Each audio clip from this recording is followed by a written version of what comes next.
ladies and gentlemen. Christine Simpson here with Young PR Pros, and I'm very excited to be sitting here with Alexandra Samuel. Welcome. Thanks so much. So today, you talked a lot about analytics. It was very interesting, but you also talked about this invisible audience. Could you, in about 20 seconds or 30 seconds, explain to us what is the invisible audience?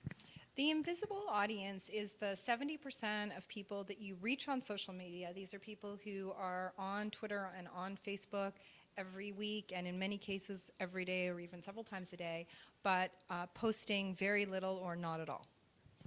So, will this change? Is this invisible audience, is it going to change with the new generation? That's a terrific question. And one of the things that's nice about the way we do our research is that we're actually going to be able to track this audience over time and see whether their participation rates and the rate at which they post increases. There certainly are some generational effects in the data, but it's not as significant as you might think. I mean, there are lots of people in their 30s and 40s who are sharers, and there are lots of people in their 20s who are lurkers. Okay, interesting.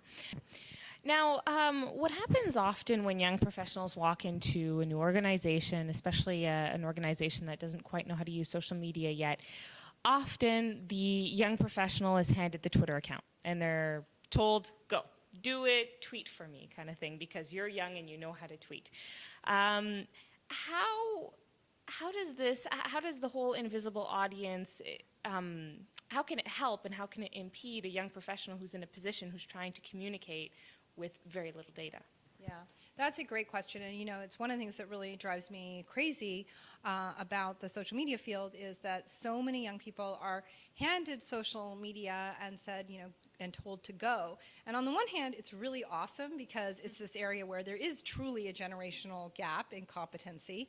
And there certainly are a lot of young people. I mean, we hired somebody in our at Vision Critical just recently to manage our social media accounts who was it was just like, he's so brilliant and you know, young guy, and he's extremely experienced. And you know, I always say to people, like, the part of what's great about hiring young people in social media is, you know, it doesn't matter whether you're hiring a 25-year-old or a 50-year-old, nobody's going to have more than 5 years of experience in social media. Yeah. So and on the one hand, that's terrific to have all those opportunities, and on the other hand, you know, what a lot of young people in social don't get is the mentorship in some of the fundamentals of communications and PR about how you craft a message and how to understand an audience. And you know, this is a really good case in point.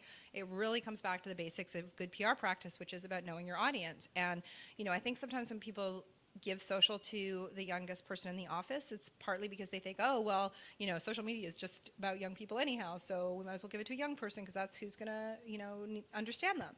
And it's true that, you know, the sharer audience does skew a little bit young, not as dramatically young as people sometimes assume. So there's certainly, you know, some connection there. But the problem is that you also need to be reaching people in other demographics and at other stages. And so you need to do your homework and find out who else is out there who you're trying to reach, and understand that they're not all going to be excited about the same stuff that, you know, the 24-year-old sharers are interested in. You need stuff for the 45-year-old sharers, and you need stuff for the 52-year-old lurkers. Mm-hmm. So one of the things that the podcast Young PR Pros is trying to do while we're here at the conference is sometimes we feel that there's still a little bit of a negative stereotype that hangs above the heads of PR practitioners.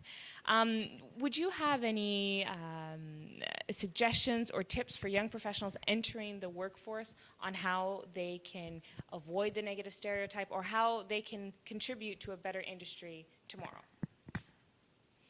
Well, I think social actually is in a really interesting position for PR people to triangulate their position within the organization, because what's going to happen is you're going to have, I am here to make a prediction. What's going to happen with this field is that you're going to have a whole bunch of people in their early to mid-20s who come into PR by way of social. The fact that they're perceived as having an expertise and a fluency, which, you know, is based in some reality there, is going to give them this opportunity to come into PR as the social media person. What has already happened in the 7 or 8 years I've been working in what you would now call social is that it has migrated from being a niche to being increasingly like, this is marketing, this is communication. So you're going to have people who start out as being the PR person or the social media PR person who then just become the social media person or the communications person. So their expertise is going to broaden, because as social becomes a bigger part of overall integrated marketing and communications, their expertise is going to be recognized there. And then it's going to spread beyond that into other parts of the organization. I mean, social is really, particularly as the social media analytics piece becomes part of big data and survey data and community data, the kind of work we do, and businesses move towards being data-driven decision-making organizations. The PR people within those organizations who have social media analytics expertise are increasingly going to be pulled into that decision-making scenario, where their expertise on understanding what's happening in social becomes part of what drives the organization. And also, I mean, it's the same things happening internally around HR, internal engagement, employee culture. People who understand how to engage an audience online are as necessary inside an organization in animating an organization as they are in reaching an audience. So I think there's a real opportunity for people. I don't know if it affects the stigma of PR per se as much as it is that it's going to break down the silos that make social media PR a little thing over here, and instead turn that into a really excellent entry point for a wide range of opportunities in business and organizational development. Great. Well, thank you so much for sitting down with me. Thank you.